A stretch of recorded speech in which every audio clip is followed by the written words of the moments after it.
Nou vir ons gaan net 'n gebed saam doen vir die mans wat wil staan. Julle is baie welkom. Vir die wat nie kan staan nie, is welkom om te sit. Kom ons sit net so en kom ons bid dan net saam. Hemelse Vader, ons het die voorreg om vanmôre U te kan aanroep in die gebed en ons het die voorreg om U die skepper van hemel en aarde ons Vader te mag noem. En dis alles vir ons moontlik gemaak deur Jesus Christus se wonderlike werk aan die kruis daar op Golgotha.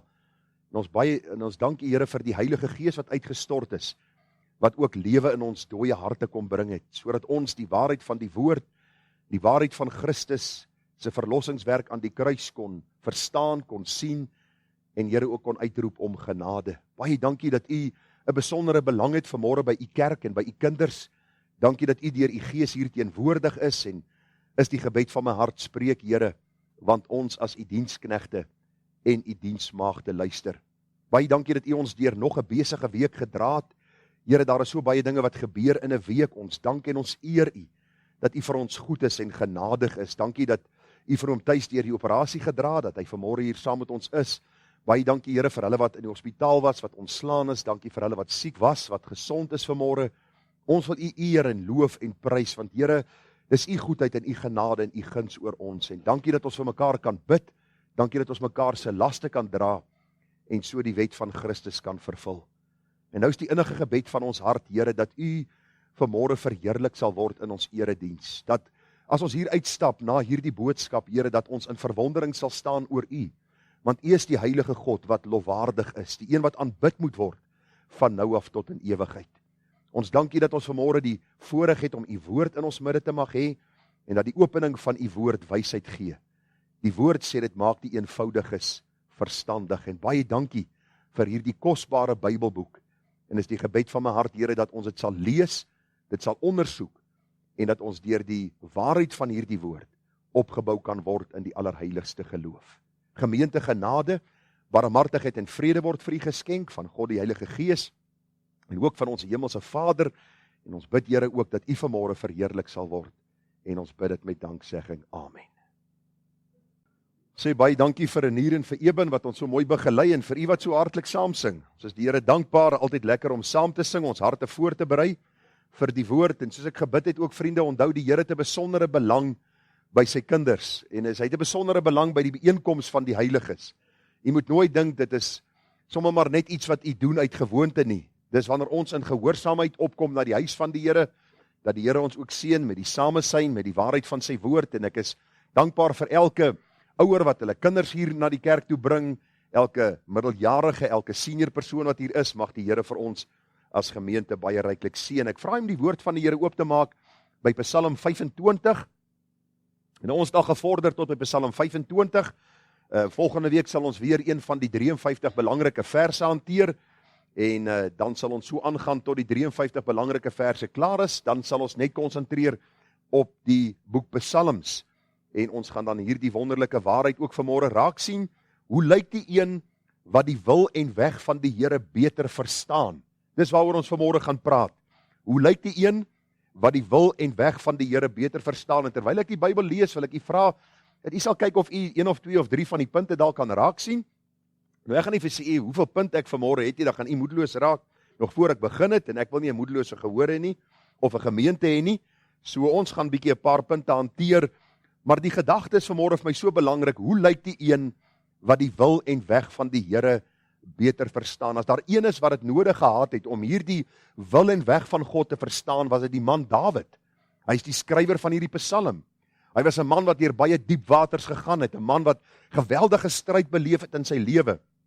Ons sien altyd vir Dawid en ons dink aan Dawid wat vir Goliat verslaan het, en ons dink Dawid die koning, en ons dink aan Dawid wat gesondig het met Batseba. Maar ons besef nie as ons lees dat hy was koning van God se volk en die geweldige stryd waardeur hy gegaan het en hoe nodig hy gehad het dat die Here vir hom wysheid sou gee om ook sy wil en sy weg te verstaan nie. So kom ons lees en dan praat ons vanmôre 'n bietjie oor hierdie saak.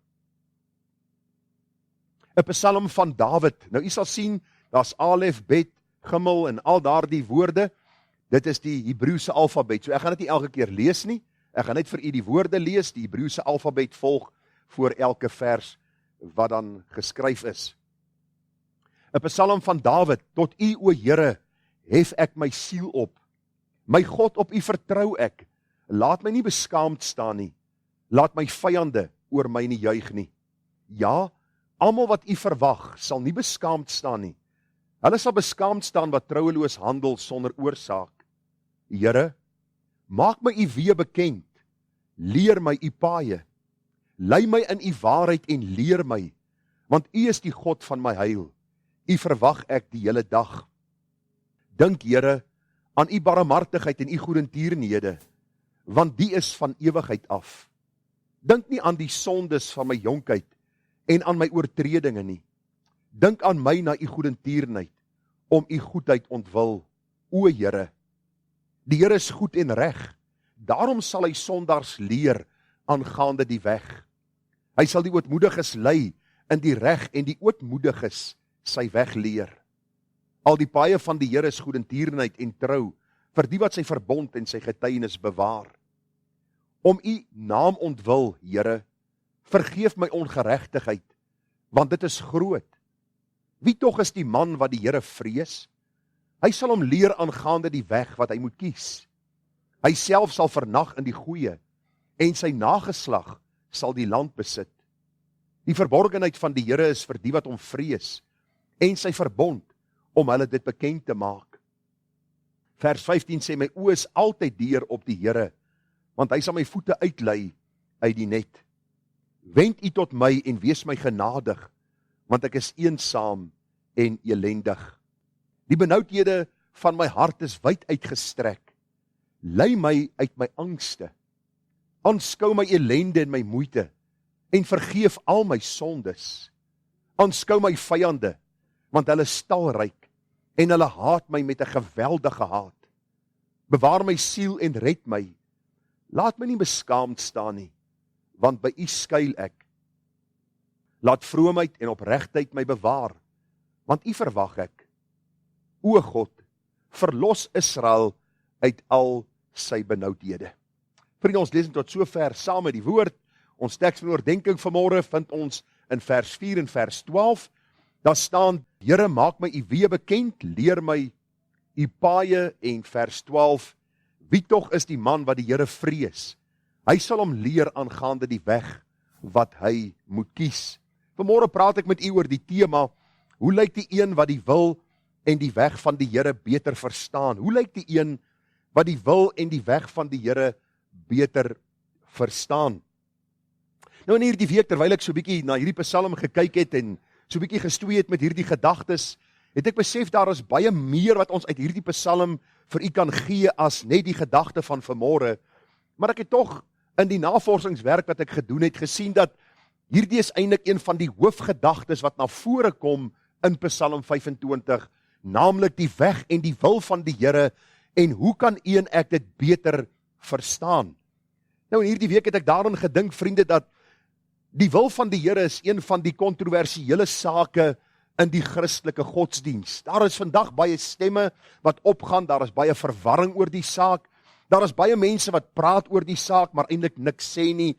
En die vraag is, waarom is dit so kontroversiële saak in die Christelike kerk? En ek dink die antwoord is eenvoudig, dat die meeste wat na die wil van die Here vra, vriende, soek na een of ander mystiese ervaring, as dit kom by besluitneming, as dit kom by die wil van die Here, die pad wat die Here wil hê hulle moet stap, en hulle is amper so geïndoktrineer deur die TV-predikers, dat hulle in plaas van om te sien wat God uit sy woord vir ons sê, soek na 'n stem.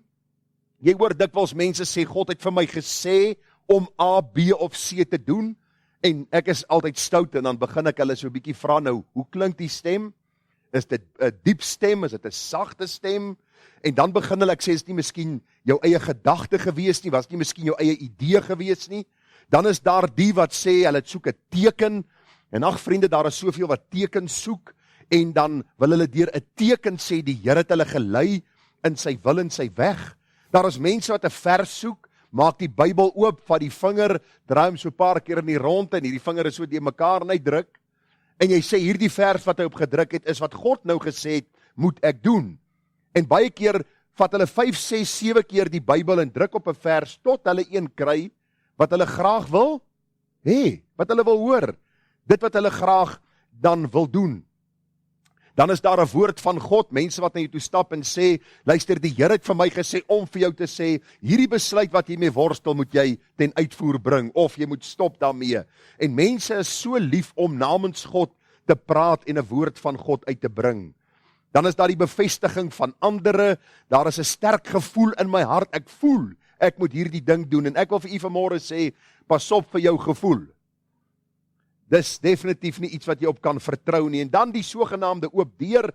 Nou u kan gaan hoor hoe baie ouens sê die Here het vir my oop deur gegee. Elke keer as die Here in die Bybel van 'n oop deur praat, as 'n oop deur wat gelei het tot vervolging, tot lyding, tot hartseer. So as jy oop deur gekry het, sterkte vir jou. Ons bid dat jy sterk genoeg sal wees om hierdie oop deur te vat en dan die pad saam met die Here te stap. Vriende, hierdie ding van die wil van die Here vir ons lewe, in ons besluitneming, die weg wat hy wil hê ons moet gaan, is nodig, vriende, om daaroor te praat, want u sien, in plaas van om al hierdie goed te soek, het ons nodig om die woord van God te bestudeer, het ons nodig om te bid en wysheid van die Here te vra, sodat hy ons kan leer aangaande die weg wat ons moet gaan.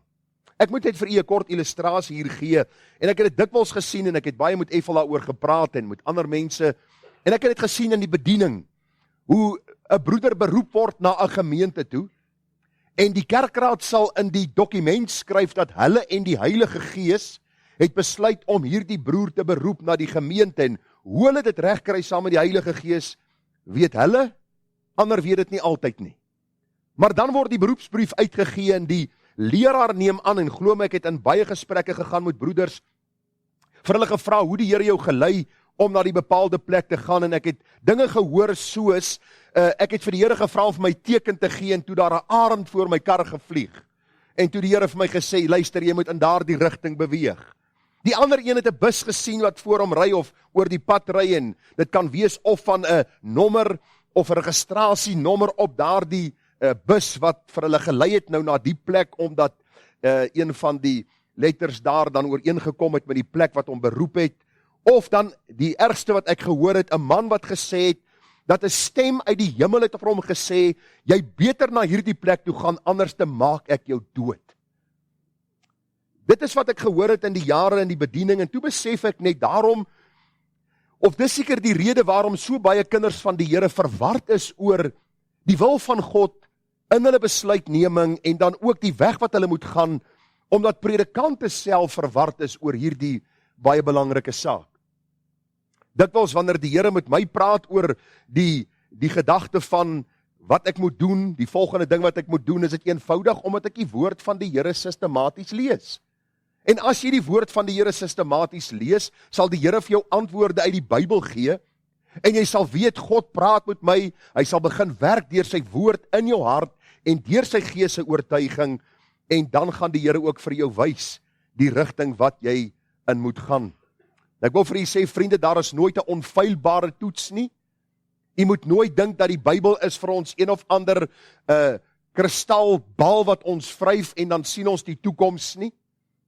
Daar is geen onfeilbare toets nie, maar vanmôre gaan ons bietjie kyk in Psalm 25 na so klomp dinge wat die Here vir ons kom leer, hoe ons beter kan bepaal wat die wil en weg van die Here vir ons is. Daar is baie van u wat besluite moet maak, elke dag. Miskien 'n besluit vir die toekoms moet maak. Miskien is jy nog jonk en jy moet 'n besluit maak wat jou lewe kan 'n geweldige impak hê op jou lewe. En kom ons kyk vanmôre na so 'n paar gedagtes, hoe lyk die mens wat beter kan bepaal wat die wil of weg van die Here vir sy lewe is, uit die lewe van Dawid, soos opgeteken in Psalm 25. En die eerste gedagte, vriende, wat ek mee wil wegval, as jy wil weet wat die wil en weg van die Here vir jou lewe is, maak seker dat jy op die Here vertrou. Dis die een wie se hart op God vertrou. Kom ek lees vir u wat staan in Psalm 25 vers 1. 'n Psalm van Dawid: tot u, o Here, hef ek my siel op. My God, op u vertrou ek. Laat my nie beskaamd staan nie. Laat my vyande oor my nie juig nie. Nou vriende, Dawid het bekend gestaan as die man na die hart van God. En as ons kyk na Dawid, was hy 'n man wat op God vertrou het in alles wat hy gedoen het. En wie kan gou vir my sê, wat is hier die woordjie vertroue in die Engels? Hy sê dit vir my baie beter, die Engels. trust. Eenvoudig to trust. U sien die Engels sê eenvoudig vir ons moet op God vertrou. To trust God. Met ons hele hart moet ons op God vertrou. Luister, God gaan my nie lei op sy weg of vir ons in hierdie besluitnemingsproses lei as ons hart nie op hom vertrou nie.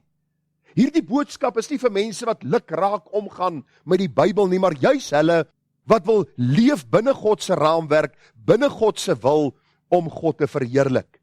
Hierdie gedagte is, vriende, dat die Here absoluut betroubaar is.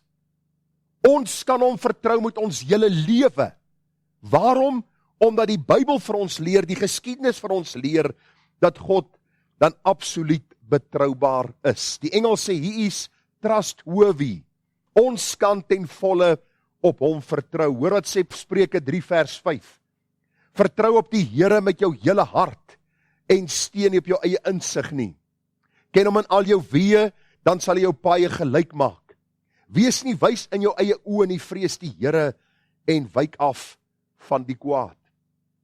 Hierdie gedagte steun nie op jou eie insig nie, beteken nie ons moet ons verstand eenkant sit en dan wag vir een of ander indruk van God om my jou te lei in 'n bepaalde situasie of met 'n bepaalde besluit of op hierdie weg wat ons saam met die Here moet gaan nie. Die gedagte is eerder dat ek my hele hart sal rig op God se waarheid, op God se woord en dan die Here te vertrou om vir my deur sy woord te lei en dan die uitkoms te gee of dan 'n besluit te laat maak. Vers 6, hierdie 2 verse wat ek vir my seuns gee gereeld, as hulle my praat, dan sê ek vir hulle, ken hom in al jou weë, dan sal hy jou paaie gelyk maak. Die meeste mense vandag is gebroke, huisgesinne is gebroke. Waarom? Toe hulle die besluit moes maak, die krisisbesluit in hulle lewe, het hulle God nie geken in die saak nie, en nou sit hulle met die gevolge. En nou wonder hulle, waarom is die Here dan so teenoor my? Hoekom wil hy nie ek moet gelukkig wees, of hoekom wil hy nie hê ek moet een of ander voordeel geniet in my lewe nie? As mense terugvat is omdat mense besluitneming, die wil van die Here, as iets gering ag, en dan wanneer die probleme kom, is daar altyd hartseer en verwyte in hulle lewe.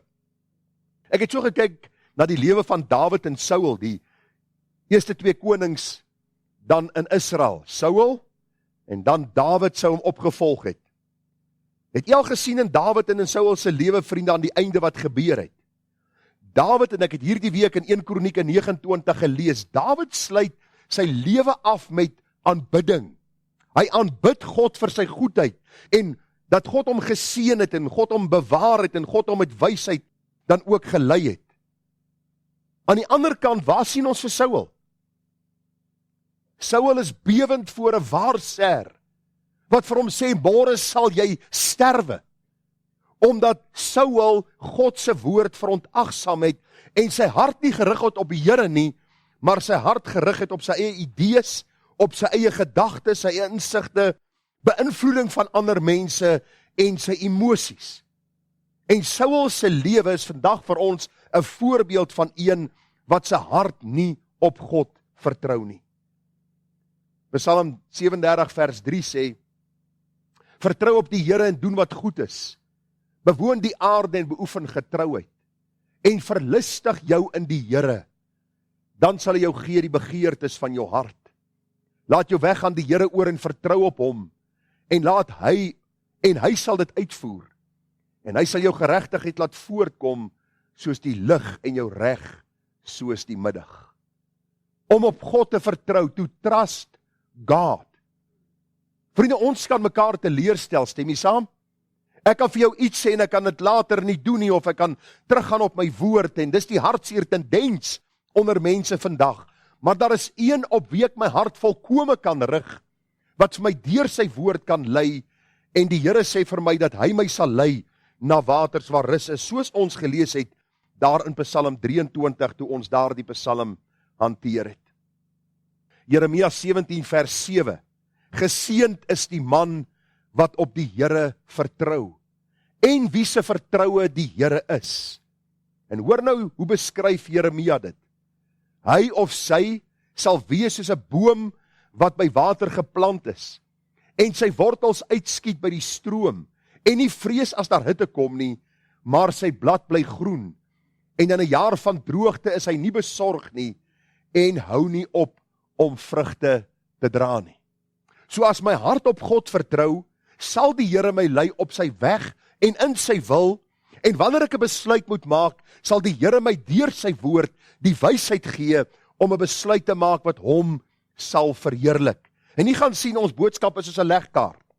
Elke punt pas in die ander een in, en later sal ons hierdie pragtige beeld kry van hoe Dawid dan ook vir ons dit beskryf, hoe die Here ons lei in sy weg en in sy wil. So die eerste gedagte dan, die een wie se hart op God vertrou. My hart is volkome gerig op hierdie God van die Bybel, wat absoluut geloofwaardig is, die een wat vertrou kan word, betroubaar is in alles wat hy sê en doen. Die tweede een wat ons na toe gaan, die een wat wag op die Here. Nou hierdie woordjie wag hou ons nie van nie.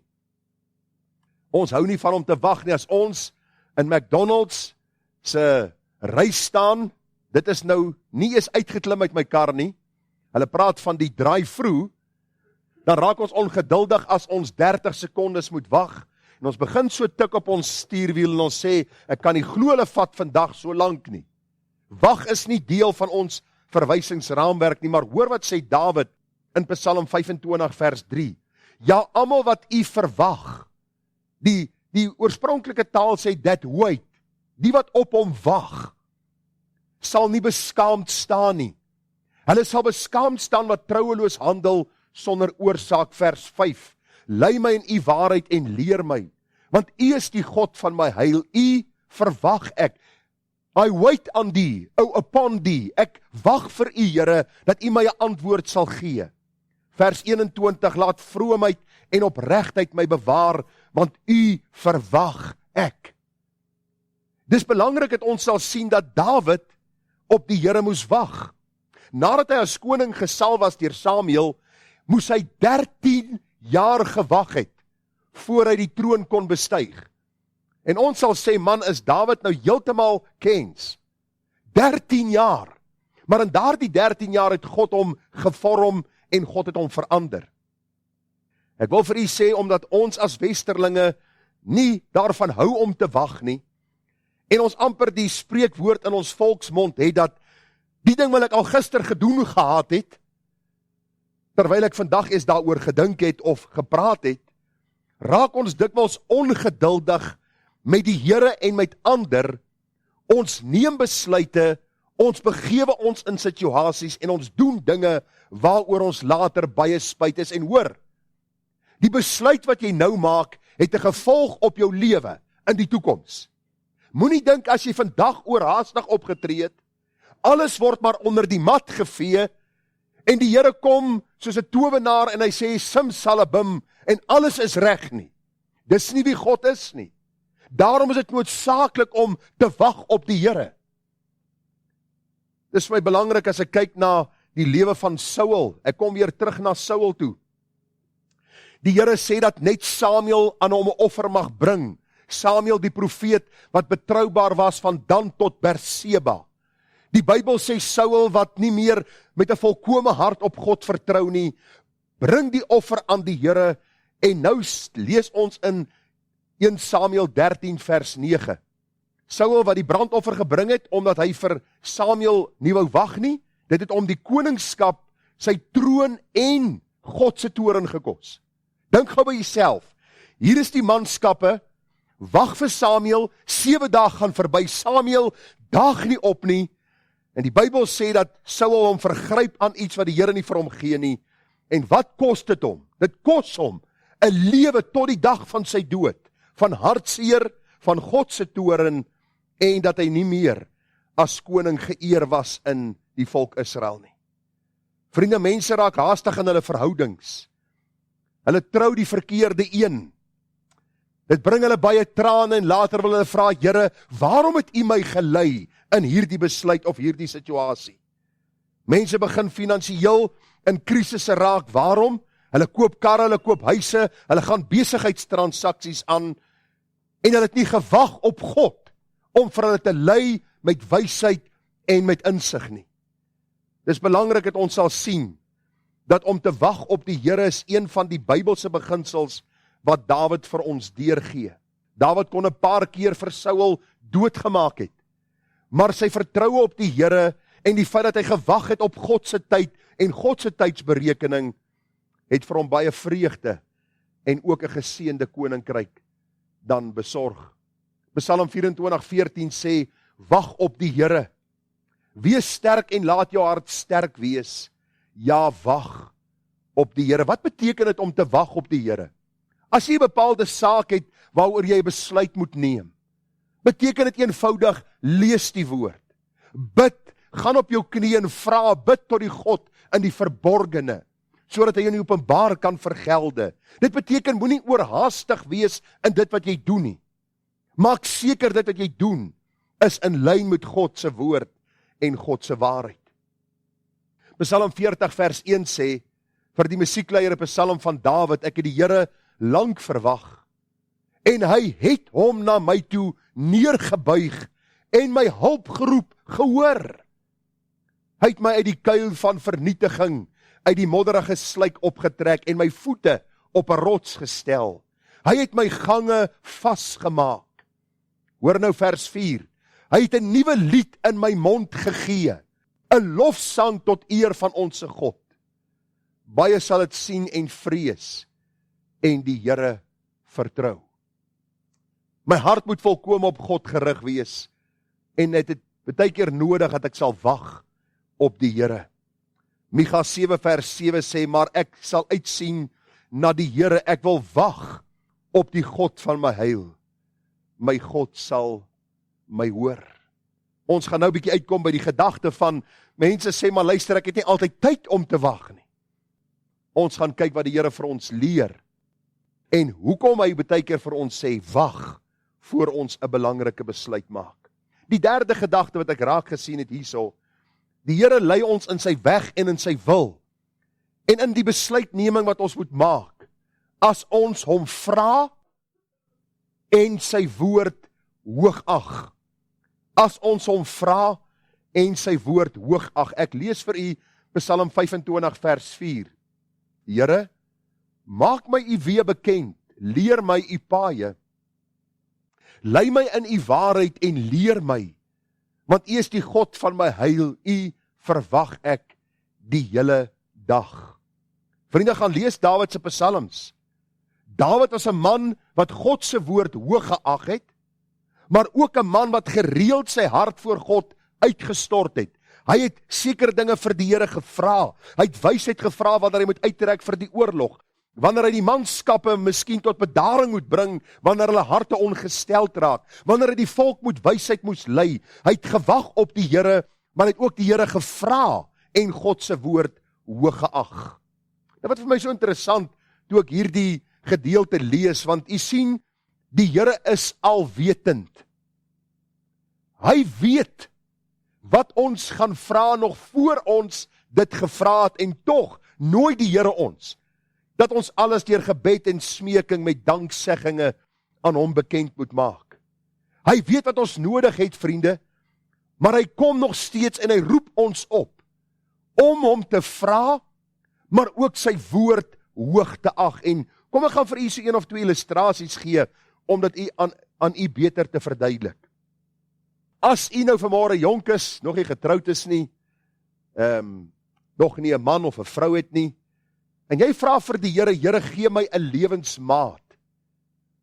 Dis 'n vraag wat ek vir die Here vra. Here, ek vra u, gee my iemand met wie ek my lewe kan deel. Luister na die woordkeuse. Met wie ek my lewe kan deel. Want 'n huwelik is iets wat die Here vir ons gee, wat eers tot 'n einde kom die dag as een van die 2 partye sterwe. Nou as jy vir die Here vra, hoe antwoord hy jou? 'n stem, 'n indruk, 'n gevoel, 'n woord van ander mense? Nee. Hy antwoord jou deur 'n sistematiese lees van sy woord, en nou wil ek net vir jou 'n paar riglyne gee. As jy 'n man is, sal God jou nie na 'n ander man toelei nie. So ek wil hê jy moet dit net weet. Moenie sê as jy vanmôre 'n lewensmaat soek en jy's 'n man en God het nou kwansys hierdie ander hank oor jou lewe gestuur, dis van God nie, dis van die duiwel. Dis nie van God nie, want God werk nie teen sy woord nie. As jy 'n vrou is, sal die Here nie vir jou 'n ander vrou stuur nie. Dis teen sy woord. As jy gered is, sal God jou nie 'n ongeredde stuur nie. Ek sê dikwels vir kinders, luister na jou ouers wanneer hulle met jou praat oor 'n huweliksmaat. Moenie as jou ouers jou waarsku, as hulle die Here liefhet en dien, dink dat hulle heeltemal die kluts kwyt geraak het en hulle gaan nie vir jou besluit maak nie. Pa en ma wat die Here liefhet, sien dinge en hulle hoor dinge en hulle ervaar dinge in die verhouding saam met die man en die vrou of die seun en die dogter en waarsku baie keer. Luister vriende, as jy die woord van God lees, nadat jy hom gevra het vir 'n huweliksmaat, sal die Here jou deur sy woord lei om die een te kry wat die Here vir jou in gedagte het. Kom ons dink aan 'n nuwe betrekking wat jy moet aanvaar. Hierdie een bied vir my 'n pos aan, wat 'n plek ook al. Is my gedagte altyd om te kyk na die salaris, die voordele, wat kan ek daar uitkry? Of is my gesindheid, Here, ek vra U, gee my wysheid, moet ek hierdie betrekking aanvaar? En ek het al met baie mense hierdie pad gestap. Die eerste plek wat ek hulle vra is daar 'n kerk, 'n plek van aanbidding waartoe jy gaan? As daar nie een is nie, wees versigtig dat die duiwel nie hierdie geel wortel van tydelike en ekonomiese voorspoed aan jou voorhou en eintlik jou geestelike lewe later verwoes of vernietig nie. Mense wat huise wil koop en karre wil koop, mense dink, dis sommer 'n ligtelike ding. Luister, dit kan jou lewenslang hartseer berokken.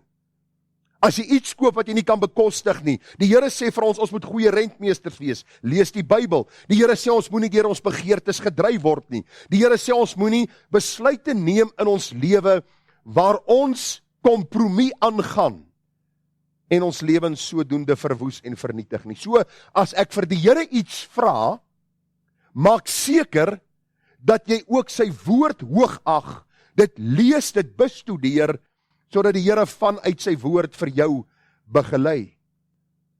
Onthou jy wat die koning in Israel by hom moes gehad het as hy regeer oor die volk Israel? Hy moes 'n afskrif gehad het van die wet van die Here. Waarom sou die koning dan nie net vir Nathan geroep het, hy's 'n siener, of vir Gad, hy's 'n siener, julle kom sê gou vir my wat God vir my wil sê nie? Waarom was dit nie so nie? Want die Here het sy woord neergepen en baie keer, omdat die woord nog nie klaar geskryf was nie, het die Here gebruik gemaak van hierdie profete om sy koning te waarsku. Maar vir my en vir jou, ons het die volkome kanon, ons het die Bybel, vra vir God, maar lees sy woord en gehoorsaam dit. As jy jou lewe met baie smarte wil deurboor, moet jy God se woord gering ag. Jy kan vra, en jy kan vra, en jy kan vra. En jy sal verkeerde besluite bly maak. Jy sal 'n verkeerde koers bly inslaan. Want die Bybel sê vir ons baie duidelik, die Here leer ons, en hy antwoord ons as ons sy woord hoog ag. Psalm 27 vers 11, Here leer my U weg, en lei my op 'n gelykpad vanweë my vyande. Psalm 119 vers 26, my weë het ek vertel, en U het my verhoor, leer my U insettinge. Laat my die weg van U bevele verstaan, dat ek U wonders kan oordink. Here, leer my die weg van U insettinge, sodat ek dit tot die einde toe kan bewaar. As ek hierdie psalms lees en hierdie gedeeltes lees, is vir my die hartseerste en die ding wat my baie keer die meeste ontstel is, dat baie van hierdie skrywers self nie altyd gedoen het wat hulle geweet het God sê in sy woord nie. En dan het hulle self met baie smarte deurboor. Die Here wil hê ons moet vreugde en blydskap in ons lewe ervaar. Daarom sê Nehemia, die blydskap in die Here is ons beskutting. Daarom sê Paulus in Filippense, verbly julle altyd in die Here. Maar as ons nie God se woord hoog ag nie, is die kans vir hartseer en vir verdriet op ons pad baie groot. Psalm 86 vers 11, leer my Here U weg. Ek sal in U waarheid wandel, verenig my hart tot die vrees van U naam. Jesaja 2 vers 3, En baie volke sal heen gaan en sê, kom laat ons optrek na die berg van die Here, na die huis van die God van Jakob, dat hy ons sy weë kan leer, en ons in sy paaie kan wandel. Want uit Sion sal die wet uitgaan, en die woord van die Here uit Jerusalem. Psalm 25 vers 4, Here, maak my u weë bekend, leer my u paaie, lei my in u waarheid en leer my. Die volgende gedagte, vriende, as ons kom by hierdie tema wat ons moet uitbrei vanmôre, oor wie is die persone wat die weg en die wil van die Here beter verstaan. Ek het vir u gesê, daar is nie 'n onfeilbare toets nie. Elke besluit wat ons maak, gaan nie 'n onfeilbare besluit wees, waar ons sê ons het al die inligting, en ons besluit gaan ons die grootste sukses dan ook gee nie. Nee, maar hierdie is goeie riglyne om ons van baie hartseer en van baie droefheid te spaar. Die volgende gedagte, die een wat sy sonde bely en rein lewe voor God. Vraag is, wat het sondebelydenis met die wil van die Here, die weg van die Here en besluitneming uit te waai? Kom ons kyk. Psalm 25 vers 7. Dink nie aan die sondes van my jonkheid en aan my oortredinge nie. Dink aan my na u goedertierenheid om u goedheid ontwil, o Here. Om u naam ontwil, Here, vergeef my ongeregtigheid, want dit is groot. Aanskou my ellende en my moeite en vergeef al my sondes. Dawid het geweet, as ek met sonde besig is, dan word my geestelike oë verblind, dat ek verkeerde besluite maak wat my groter ellende sal berokken in my lewe en groter hartseer veroorsaak in my lewe. Gaan lees Psalm 32 en 51. Dawid sondig teenoor die Here met Batseba. Ons lees hier die hartseer psalms waar Dawid uitroep om vergifnis. Hy sê, Here, neem u gees van my nie weg nie. Here, lei my in u waarheid, sodat ek weer die blydskap en die vreugde van u vergifnis en van u leiding kan ervaar. Ons as kinders van God, vriende, word eenmalig gered. Ons weet dit. Jy word kind van God eenmalig. By die wedergeboorte haal God jou uit die koninkryk van die duisternis en hy maak jou sy kind. Maar van die dag dat 'n kind van God word, is daar 'n gedurende reinigingsproses in my lewe waar ek meer word soos die Here Jesus. En vir my een van die mooie illustrasies in die Bybel kom daar uit Johannes die 13de hoofstuk. En ek wil jou vra vanmôre, terwyl ons daarna gaan kyk, is daar 'n daaglikse belydenis in jou lewe van sonde wat jy teenoor die Here doen? Iemand het dit mooi gestel, hulle sê, ons word uit genade gered, maar daar is 'n daaglikse bekering in my lewe, waar ek daagliks sonde sien, ek bely dit voor die Here, ek draai weg daarvan af, en ek volg die Here. Dis die mens wat die Here lei, om sy wil en sy weg te verstaan. Iemand wat sy sondige hart sien, iemand wat vra, Here, reinig my, vergewe my, en gee my wysheid om die pad saam met u dan te bewandel. Daar in Johannes 13, Jesus neem afskeid van sy disippels, onthou hulle is vol van hulle self, die een praat oor, gaan ek aan die linkerhand of die regterhand van die Here sit, hulle wil graag deel wees van sy koninkryk, hulle wil eintlik regeer in sy koninkryk, en terwyl hulle met mekaar praat en allerhande dinge gebeur, neem die Here Jesus sy boekleed, haal hom af, en hy begin die voete van sy disippels was, en hy kom by hierdie voortvarende Petrus, en Petrus, toe hy by Petrus kom, sê die vir hom, Here, gaan u my voete was?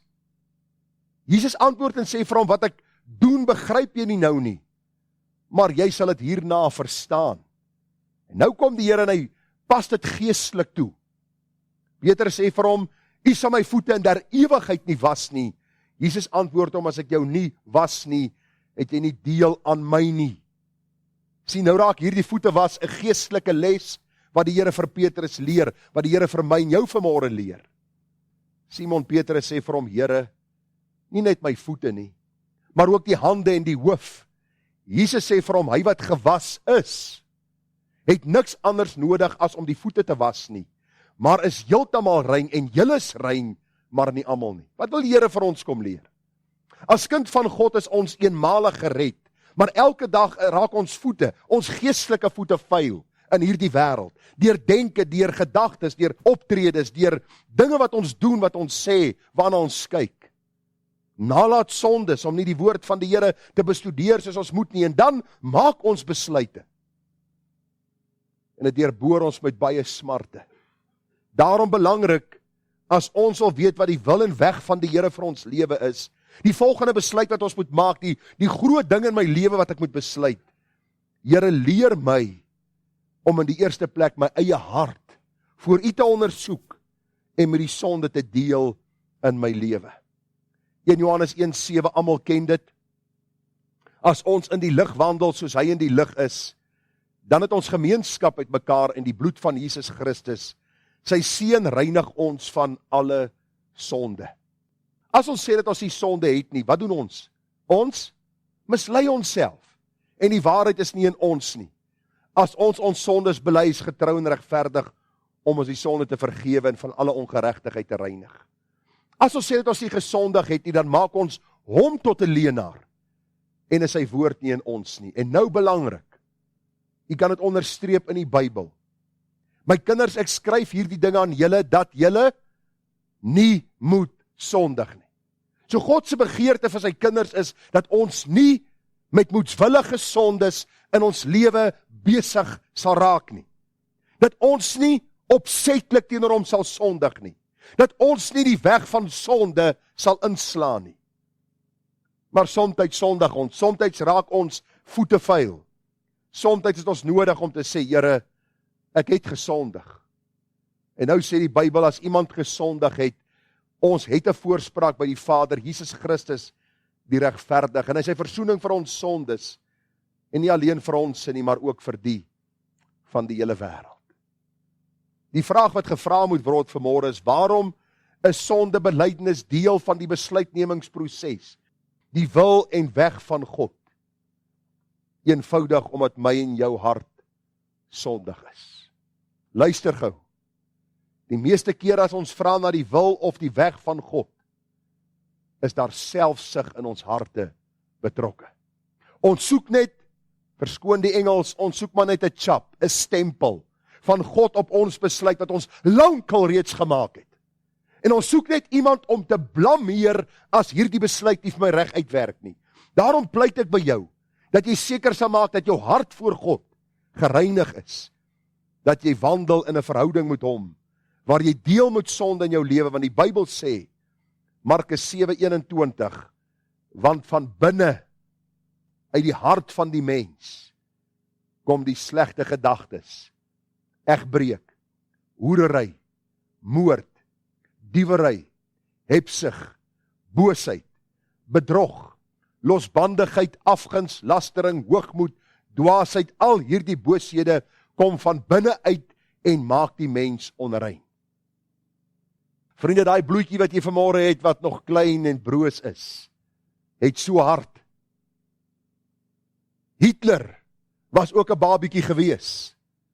En hy staan vandag bekend in die geskiedenis annale as een van die wreedste manne wat geleef het. Waarom? Want ons harte is bedrieglik, en as God die Heilige Gees nie ons harte oortuig van sonde en die bloed ons reinig van ons sonde nie, gaan ons verkeerde besluite maak en ons met baie smarte deurboor. Werk en deel met sonde in jou lewe so gou as moontlik. Die volgende gedagte, wie is die een wat die wil en die weg van die Here beter verstaan, wat besluite kan maak wat God sal verheerlik, is die een wat die Here opreg vrees. Wie tog is die man wat die Here vrees? Hy sal hom leer aangaande die weg wat hy moet kies. Vers 14, die verborgenheid van die Here is vir die wat hom vrees, en sy verbond om hulle dit bekend te maak. As ons kyk na Dawid, was hy 'n man wat God opreg gevrees het. Die vraag vanmôre is, wat het vrees met God se wil en weg te doen? En ek het daar vir u groot gesit, alles. U sien, die Here lei die wat hom vrees. As ons die woord bestudeer, dan sien ons telke maal in die woord, dat die beginsel van die wysheid is die vrees vir die Here. U moet tog nie dink die Here is 'n kosmiese Kersvader, wat heeltyd geskenke loop en uitdeel, en soos Kersvader heeltyd, ho, ho, ho, met die groot maag en die rooi pak klere aan, en hy deel vir almal uit, en almal is gelukkig, en hy is gelukkig nie. Die God van hemel en aarde moet gevrees word, want hy is 'n heilige God. En hy wil ook hê, ons moet hom vrees, sodat hy ons kan leer. Ons kan nie maak soos ons wil, en besluit wat ons wil, en dink daar sal nie gevolge wees nie. Psalm 111 vers 10 sê, die vrees van die Here is die beginsel van die wysheid. Hoor nou, almal wat dit beoefen, het 'n goeie verstand. Sy lof bestaan tot in ewigheid. Spreuke 9 vers 9, deel mee aan die wyse, en hy sal nog wyser word. Leer die regverdige, en hy sal insig vermeerder. Die beginsel van die wysheid is die vrees van die Here, en kennis van die heiliges verstand. Want deur my word jou dae meer, en word jare van lewe vir jou toegevoeg. Daarom die vrees van die Here, sê Dawid, is belangrik. Terwyl ek hierdie gedeelte bestudeer het, het ek gedink aan hoe Dawid in 2 Samuel 6, onthou jy in 2 Samuel 6 het Dawid die ark van die verbond op 'n nuwe wa laat laai, en het hierdie ark gebring na Jerusalem. En wat gebeur op pad na Jerusalem met hierdie wa? Wat die ark van die verbond op is. Die os het gestruikel, en wat doen Isa? Hy steek sy hande uit en hy keer die ark. Die Bybel sê hy het hom vergryp. Hy het iets gedoen wat hy nie mag gedoen het nie, en die Here slaan Isa dood, dat hy daarvoor Dawid sterf. En ons lees in 2 Samuel 6 vers 9, en Dawid het daardie dag vir die Here bevrees geword en gesê, hoe kan die ark van die Here na my kom? Dit is my interessant dat baie keer, wanneer ons by die wil van God kom, die weg van God kom, besluitneming kom, is die laaste een wat ons raadpleeg, die Here. Die een wat ons die minste vrees, in die feit dat ons miskien 'n verkeerde besluit kan maak, is die Here. En is miskien vir my 'n gedagte dat ons nie regtig verstaan het van hierdie God van die Bybel nie. Daarom is dit belangrik dat die vrees van die Here deel van my besluitneming moet wees. Vrees in die eerste plek dat ek hierdie God van hemel en aarde sal teleurstel, dat ek sy heilige naam sal ontheilig deur my besluit, en dat ek oneer sal bring op sy koninkryk. En nou net voor u moedeloos raak, kom ons by die laaste gedagte uit. Skep moed. Ons is in die pylvlak, die lyn is daar, ons gaan hom nou breek, en dan hoop ek verstaan u beter wat Dawid in Psalm 25 vir ons wil leer. Die laaste gedagte, wie is die een wat die wil en weg van die Here beter verstaan?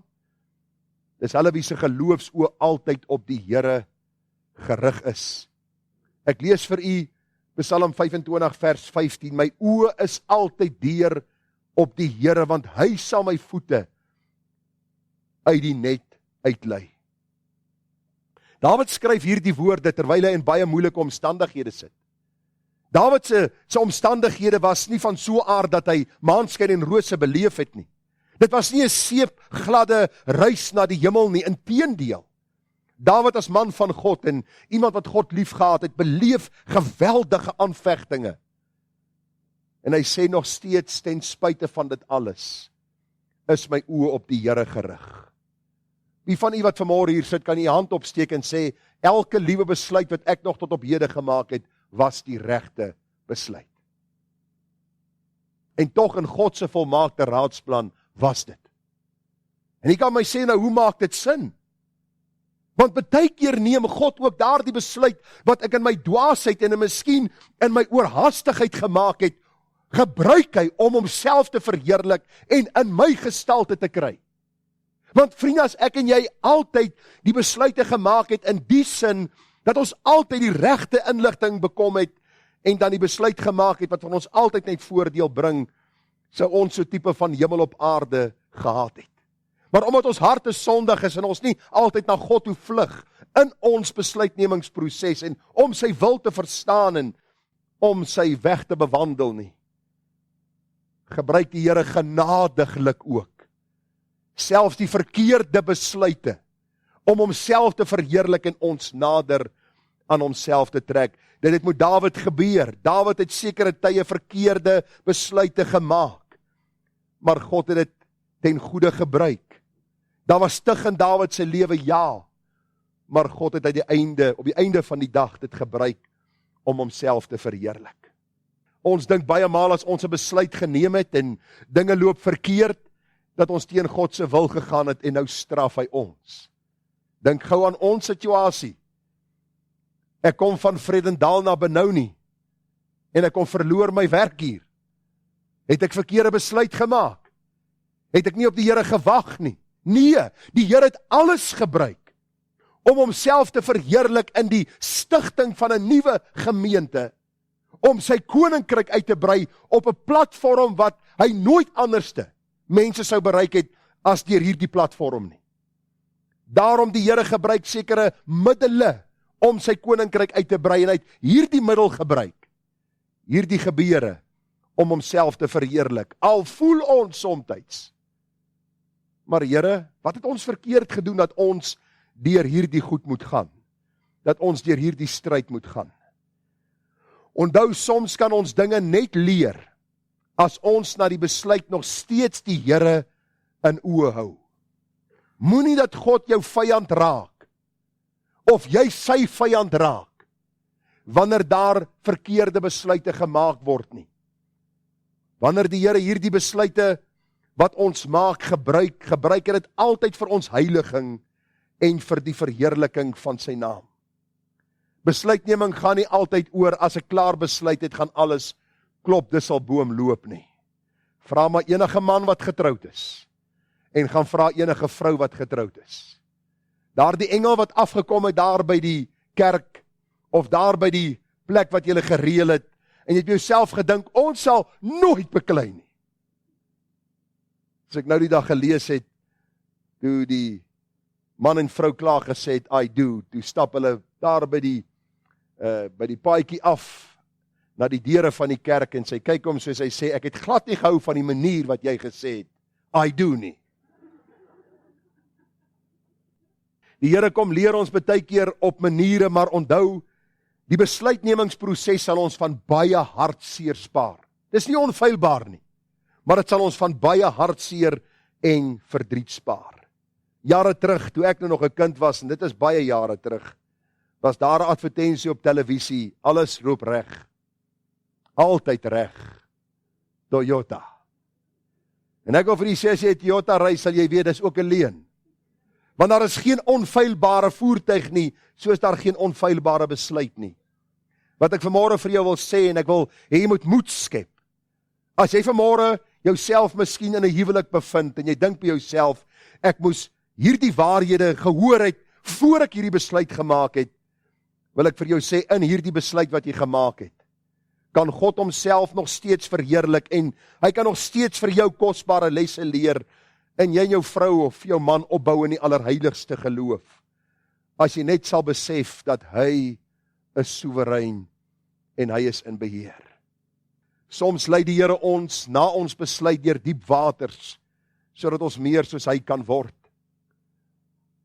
Vriende, hy lei ons baie keer deur hierdie besluit om ons los te maak van die ou wêreld met al sy dinge, om ons geloof te toets, of ons oë op hom gerig gaan hou, ongeag waardeur ons gaan, om ons gehoorsame afhanklikheid te leer.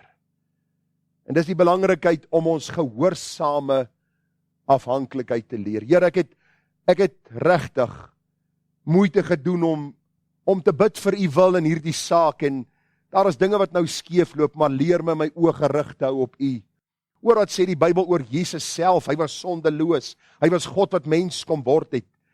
Maar die Hebreërs skrywer skryf oor Jesus en hy sê, hy Jesus wat in die dae van sy vlees, gebede en smekinge, met sterk geroep en trane aan God geoffer het, wat hom uit die dood kon red, en ook verhoor is uit die angs, hy al was hy die seun, het gehoorsaamheid geleef wat hy gelei het. Somtyds is selfs die regte besluite, of kom ons sê die verkeerde besluit in ons oë, die regte besluit, omdat God ons sekere dinge wil leer uit die lyding, sodat hy homself kan verheerlik daarin. Hebreërs 12 sê, daarom dan, Terwyl ons so groot wolk van getuienis rondom ons het, laat ons ook elke las aflê. Die sonde wat ons so maklik omring en volharding die wedloop loop wat voor ons lê. So aan die een kant, die goed wat ons nou hanteer het. Hierdie 6 of 5 punte. Die Here sê, lê die sonde af, lê die laste af. As jy wil vra na die wil en weg van die Here, is daar sekere dinge wat jy moet doen. Maar onthou, as iets skeef loop, hou jou oë gefestig op Jesus. Hy is die leidsman en volëinder van die geloof. En nou, hoor dit staan hier. Die vreugde wat hom voorgehou is, die vreugde dat hy God se wil ten uitvoer sal bring, dat hy die plaatsvervangende dood aan die kruis sou sterwe, dat daar siele gered sal word, hierdie vreugde wat hom voorgehou is, wat het hom gekos? Die kruis, die skande, en die feit dat hy deur hierdie hartseer moes gaan, alles binne God se wil, om my en jou te red, om God se toorn van ons weg te neem. En daarna het aan die regterhand van die troon van God gaan sit, en dan vers 3, want julle moet ag gee op hom, wat so teespraak van die sondaars teen hom verdra het, sodat julle en julle siele nie vermoeid word en verslap nie. Dis vir my amper die gedagte van hoop, die gordyn wat oopgetrek word oor my donker situasie. Want ons almal het van tyd tot tyd al verkeerde besluite gemaak. Ons almal het van tyd tot tyd al God se wil en se weg geïgnoreer. Hals oor kop in 'n ding ingespring en ons sit met die gevolge. Onthou, God sal dit gebruik. As jy hom eer en jou oë gefestig hou op hom, sal hy ook dit gebruik tot eer van sy naam en tot opbouing van jou geestelike lewe. Ek sluit af. Hoe lyk die een wat die wil en weg van die Here beter verstaan? Die een wie sy hart op God vertrou? Die een wat wag op die Here? Die een wat vra en sy woord hoog ag? Die een wat sy sonde bely en rein lewe? Die een wat hom opreg vrees? En wie sy geloofsoë altyd op die Here gerig is, ongeag die omstandighede. En ek wil net hierdie gedagte vir u noem om jy af te sluit. Ons sal onsself met baie minder smarte deurboor, as ons hierdie eenvoudige riglyne volg, soos in Psalm 25 vir ons opgeteken. Dit is die moeite werd om te wandel in God se wil. Moenie oorhaastig wees nie, moenie net besluite maak nie, moenie net 'n rigting inslaan en dink aan jou eie voordeel en wat jy daaruit kan kry nie. As jy kind van God is, behoort jy aan God. Hy het eienaarskap vir jou geneem, jy is sy kind. En jy het nodig om jou Vader te vra, lei my in u wil, op u weg, sodat ek van baie hartseer en moeite gespaar kan word. Maar Here, ook waar ek verkeerd besluit het, ook waar ek miskien oorhaastige ding gedoen het, vergeef my en help my nou, om my oë op u te bly hou, want u is die leidsman en die volëinder van my geloof. Kom ons bid saam. Hemelse Vader, ons besef dat ons is mens, ons is sondig, ons is somtyds haastig.